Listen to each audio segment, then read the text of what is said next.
चला तर छान आज आपण मुरमुरे बनवूया। आपल्याला छोटी मोठी भूक लागलेली असते दुपारच्या टायमाला, तर काहीतरी चटपटीत खायला पाहिजे। चला तर मग रेसिपीला सुरुवात करूया। मी इथं मुरमुरे घेतलेले। आता आपल्याला खलबत्त्यामध्ये लसूण आणि मिरची पावडर चांगले कुटून घ्यायचं आहे जाडसर। आता आपल्याला कढई ठेवायची गॅसवर आणि मुरमुरे भाजून घ्यायचे कडक ओसलो असं फुटला पाहिजे मुरमुरा, बघू शकता। तर आपल्याला ते कढईमध्ये तेल घालायचं एक वाटीभर आणि शेंगदाणे घालायचे।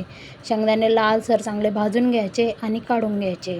आता थोडंसं तेल काढून घ्यायचं आहे तिच्यातलं आणि तिच्यात कढीपत्त्याचे पानं, जे कुटलेलं लसूण आणि मिरची पावडरचं ते टाकून घ्यायचं आहे। थोडीशी हळद टाकायची आणि मुरमुरे टाकून व्यवस्थित आपल्याला मिक्स करून घ्यायचं आहे। पुरे मसाले लागले पाहिजे।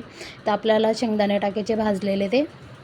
आता चाट मसाला, चवीनुसार मीठ घालायचं आहे आणि साखरची पावडर असते ते टाकायची 1 चम्मच आणि व्यवस्थित मिक्स करून घ्यायचं आहे। बघू शकता आपले मुरमुरे इथं तयार आहे।